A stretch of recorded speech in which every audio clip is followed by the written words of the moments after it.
On September 2nd, in St. Peters, Missouri, the Golden Apple Buffet was raided by the FBI and ICE. Dozens of agents stormed in, startling diners. Neighbors saw many people detained.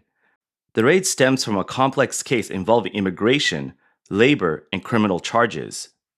The bystanders' video showed federal agents raiding a house on Park Charles Boulevard South, with suspected restaurant employees escorted away and drones monitoring overhead.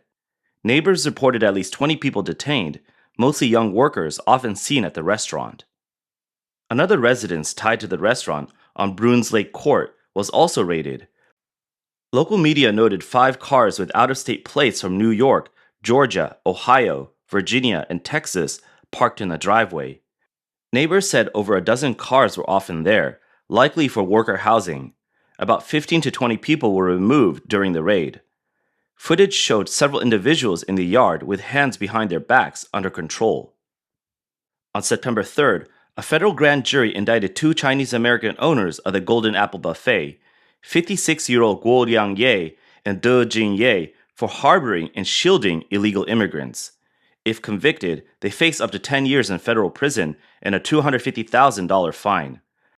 The FBI and Homeland Security are handling the case. Court documents allege the 2 not only hired undocumented workers, but also provided housing and transportation for them to work at the restaurant. Prosecutors argue that this violates labor laws, constituting the felony of organized harboring. Missouri's Secretary of State records list Guo Liangye as an agent for the Golden Apple Buffet. After the raid, the restaurant closed with a notice posted at the door, leaving a once lively venue silent. This case highlights a broader issue in the U.S. restaurant industry. High labor costs have long led restaurants, especially Chinese buffets, to rely on immigrant workers. Some employers, under financial pressure, hire undocumented workers to cut costs. As immigration policies tighten, intensified FBI and ICE enforcement increases the risk. Employers found harboring illegal immigrants face heavy fines and potential imprisonment. Online comments suggest neighbors likely reported the crowded houses and daily transport. Similar incidents have happened before, yet many employers still provide workers housing. Now, the charges are serious. High-profile ICE actions create fear for immigrant communities. Door-to-door checks and frequent ID verifications heighten their anxiety. In Chinese-American communities, enforcement's chilling effect is clear. Once thriving neighborhoods with many immigrants and workers now see most shops closed, with communities nearly at a standstill. ICE is cracking down heavily right now. Let me show you what it's like. No one dares to open their doors anymore. It's Friday morning at 10 o'clock, and if you look at the shops across from our company, only 2 are open, and each just has 1 person inside. The rest are all closed. They've all been scared off. We can't say for sure whether these shop owners have legal status, but these people are genuinely terrified. Just look at this empty space. This is a small auto repair plaza that people usually use, and there's not a single person around. Flushing, New York, one of the largest Chinese communities in the US, was recently raided by ICE. According to the China press on August 25th, a Flushing restaurant owner reported that on the evening of August 19th, ICE raided a 2-family house near Casena Boulevard and Cherry Avenue, arresting several residents, including one of his employees. The employee was resting at home and reportedly taken while sleeping. The owner was informed by a call from the employee's friend, who said the employee couldn't work due to an ICE arrest. The employee, who came in legally but overstayed their visa, is addressing paperwork. A friend noted the employee cannot post bail and is set to appear in court in October. The report noted that this was the first known ICE arrest in downtown Flushing. Nearby residents fear such actions could affect the immigrant community living and working in Flushing. Meanwhile, a video of ICE agents stopping a car on 7th Avenue in Brooklyn to check IDs has spread widely on Chinese WeChat groups. The brief video shows ICE agents in bulletproof vests and face coverings stopping a black SUV at 7th Avenue and 47th Street, asking occupants for IDs. A Chinese restaurant owner said ICE agents followed and stopped the vehicle, noting all passengers were Hispanic. ID checks are very strict now. It happened right outside my restaurant. Someone was pulled from the car. It's terrifying. My first time seeing this. Several Chinese onlookers gathered at the scene, where a Hispanic man in a red t-shirt was handcuffed and escorted away by 2 ICE agents. The China press recently received calls from Flushing workers who said ICE checked their IDs after returning to Brooklyn from work. Dr. Luo Tianfu, head of the Brooklyn Chinese Community Service Center, recalled seeing 8 people handcuffed and taken away from a nearby hair salon 2 months ago, forcing it to close. He advised, "Always carry ID. Even a passport photocopy is better than nothing." As the Trump administration intensifies deportations, Chinese communities nationwide are on edge, with many restaurant owners struggling to find workers. In Flushing, restaurant owner Mr. Zhang can't sleep as 3 Mexican kitchen staff received deportation notices. They're honest people, never even got a ticket. Now ICE checks every few days, and employees are too scared to show up. A meat delivery driver said customer traffic has plummeted at the restaurants he serves. It's not just 1 or 2 places, the whole block is like this, with foot traffic at an all-time low. A restaurant owner called the area lifeless as many people hide in fear. On August 28th, ICE raided an apartment building in San Francisco's south of Market District near 10th and Harrison Streets, arresting at least 13 suspected undocumented immigrants. 7 were detained during the raid and 6 after a hearing at immigration court. Immigrant rights groups called this San Francisco's largest recent raid, sparking community panic and attention. Amid heightened immigration enforcement, Los Angeles' Chinatown businesses have slowed. Restaurant owner Mr. Zong said tourists don't come, fearing arrest. A friend on a tourist visa was questioned by ICE at a supermarket and is now too scared to shop.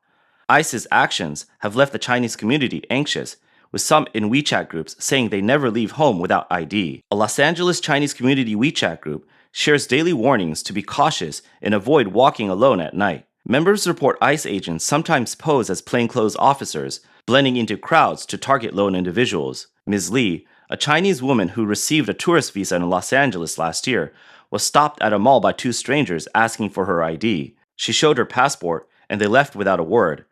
She told friends her heart raced, feeling like she'd done something wrong. Many share similar experiences. Community members heard ICE sometimes stakes out subway stations and supermarket entrances, questioning Asian-looking people. Even those with legal status feel embarrassed and afraid. In 2025, during Trump's second term, immigration enforcement has intensified, with Chinese immigrants a key focus.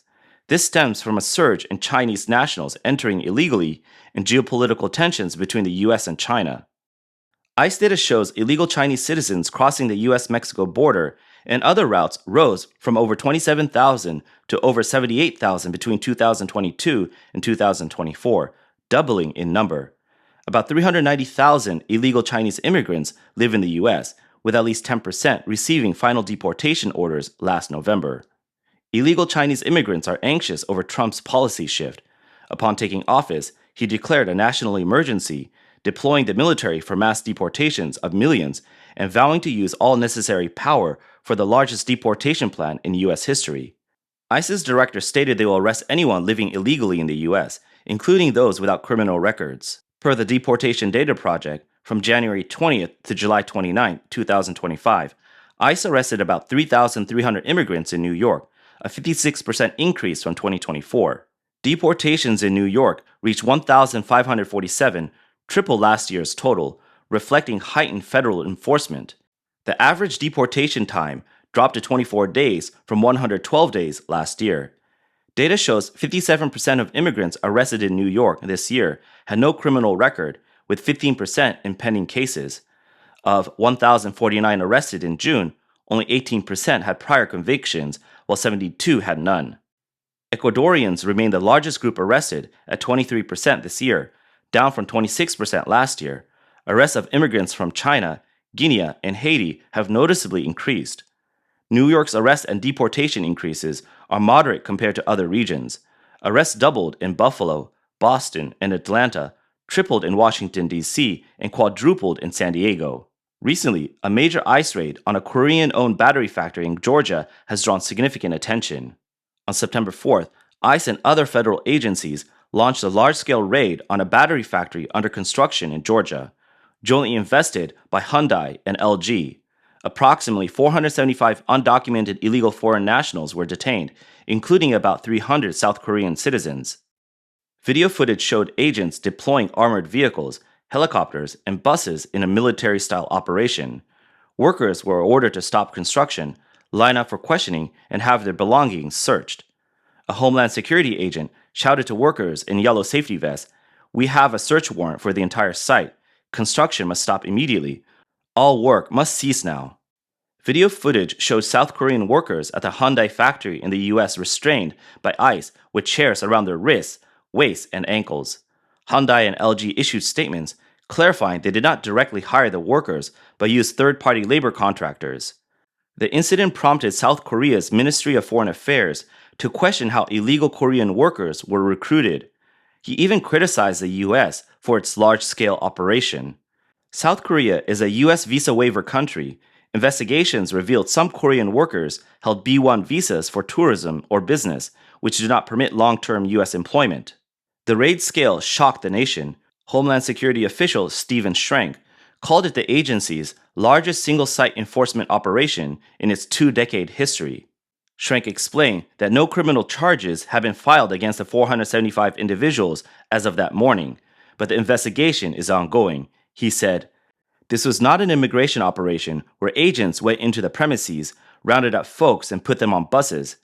This has been a multi-month criminal investigation where we have developed evidence and conducted interviews, gathered documents, and presented that evidence to the court in order to obtain a judicial search warrant." He further clarified some detainees entered the U.S. illegally, others held expired work visas or visas prohibiting work, and some were contractors or subcontractors. Beyond the 300 South Korean detainees, speculation suggests contractors may have hired workers from other countries, possibly including Chinese laborers. This remains under investigation. The Korean Economic Daily, citing an anonymous industry source, reported 560 arrests at Hyundai and LG Energy Solutions, exceeding ICE's official count of 475. The Hyundai plant in Georgia, focused on electric vehicle battery production, began operations last year. Valued at $7.6 billion, it's one of Hyundai's largest U.S. investments. With about 1,200 employees, the plant halted operations due to the detention of hundreds.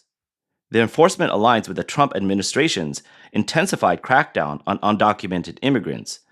The surge in arrests have overcrowded ICE detention facilities.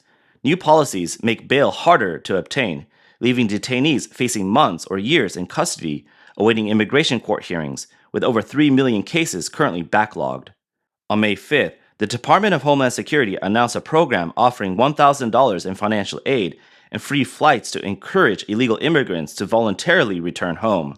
Kristi Noem, the Secretary of the Department of Homeland Security, stated in a statement that, "If you are here illegally, self-deportation is the best, safest, and most cost-effective way to leave the United States to avoid arrest."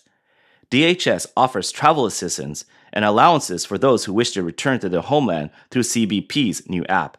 Experts predict that this wave of immigration enforcement will continue for years, and it may become a new normal in the U.S. political landscape in the future.